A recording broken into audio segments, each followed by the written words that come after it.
I'm Nigel Buckman, back with part 2 of the reactions and hand-eye coordination. Start doing this a little bit each day or as often as you can. Next time you're on court, you'll be sharper, you'll be winning more points, and you'll be seeing the ball earlier. So here's one exercise where one player's on their knees, the other player behind. React, let the ball drop, and then catch the ball. Let's try.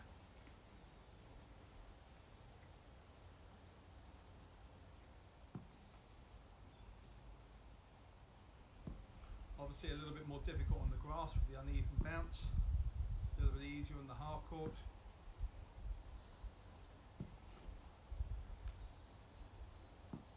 Okay, in the next exercise, this time we've got to catch it without the bounce. Much more difficult.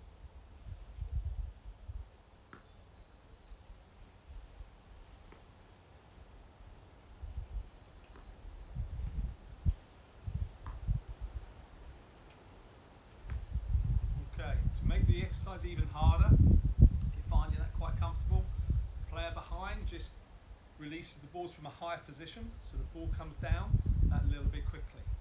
Okay, moving on to number 2. Okay, so speed of hand reaction. It's literally just saving the balls on the goalie. Once again, legs are low.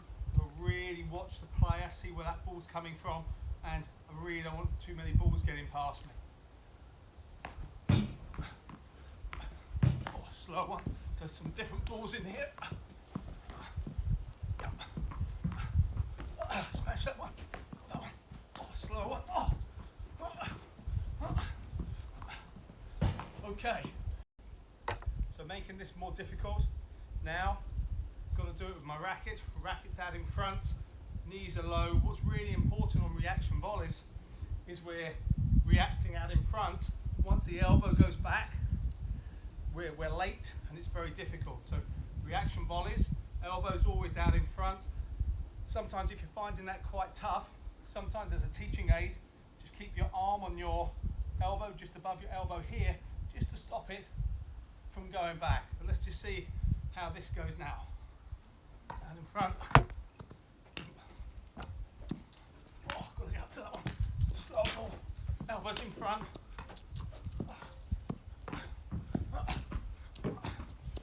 Okay, good.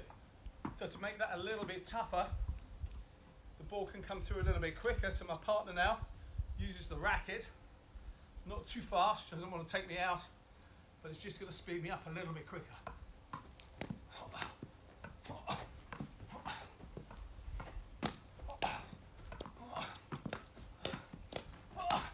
Just keeping that elbow out in front, that quick reaction, or reverse one. Okay, great. So that's the hand-eye racket. Moving on to the next exercise now. So the next exercise, just a little reaction drill with 2 players. So we bring the 2 players in. So I stand just to the side of the 2 players. All they're doing is they're looking in each other's eyes. I've got to drop a ball. So let's see who's going to catch the ball to start with. Okay. 2-0. 2-1. Okay. 3-2. Play the 5. Oh, just made it. 4-2. 4-3. We've got to come back. 5. Okay, swap sides. So they now do it from the other hand. Okay, so at the moment this ball is in their eye line. So now they look at each other. The ball's now out of their eye line. A little bit more difficult now. The speed of the ball and also out of the eye line makes it a lot more difficult. See what happens when I bring the ball into the eye line. Okay. Yeah. Now out of the eye line. Okay. All right. So that exercise is great just as a family, or great with 3 players. Rotate round, and that's really good as a hand-eye coordination and reaction exercise. So this next exercise is all about being cool, calm and collected. Catching the balls either in the air or after the bounce. Once the ball is dead on the ground, it doesn't count. So we start with 4 balls. and 4. So now we start with 5, we increase. Okay, so that one didn't count, so I got 4 out of 5. Let's try it again. I need to be a little bit quicker. Let's try once more. You're always going to get the odd ball that kisses on the ground, so we just practice it again. And there's my 5. So on an even surface, we might even be able to go to 6, but you can see on a grass area, which is a little bit uneven, makes it a little bit more tricky, but hey, that's great for reactions, huh?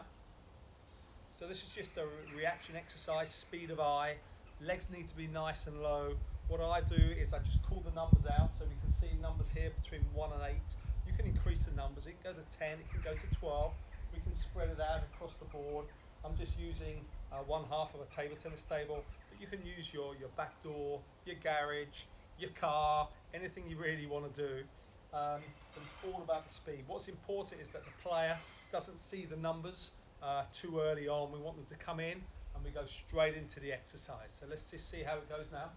Okay, so here we go. 1, 8, 4, 6, 5, 2, 6, 7, 8, 7, 7, 2, 6, 5, 3, 2, 1.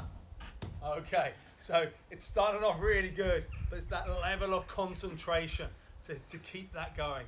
As we all know in tennis matches, it's all about concentration. So I tend to do that for a good 10, 15, 20 seconds. You can do it for a little bit longer. The longer it goes on for, the more concentration you need.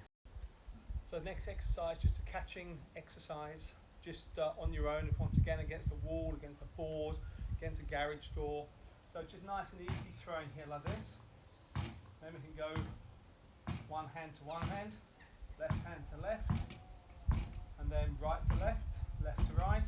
And we can do this as many times as you want, as fast as we can. We can speed it up a little bit. Then we can try and do it with 2 balls. Okay, a little bit more tricky.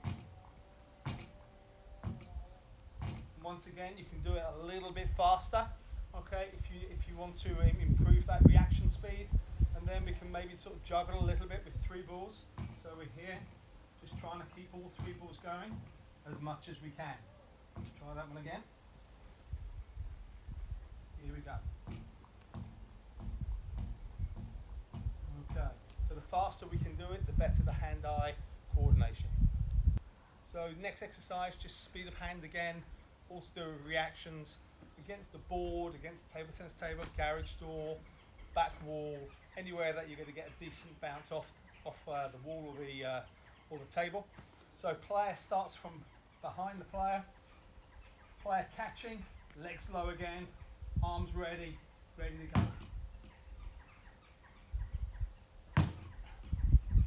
Getting ready to move forward, move left, move right. Really getting ready.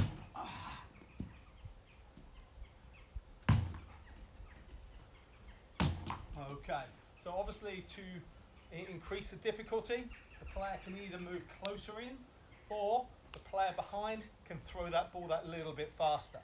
Next progression with the racket, player still throwing the ball from behind. This time, got my racket in front.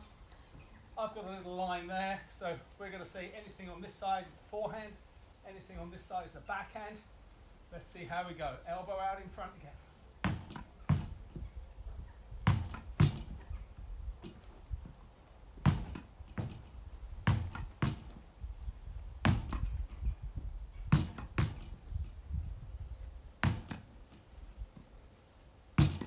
Okay, so if we want to make it a little bit more difficult, we might say, put a couple of little targets. You might be here, you might be saying, right, all the forehands are going to go cross court, all the backhands down the line. You can be quite creative, but great for hand-eye coordination and increasing those hands and those racket skills.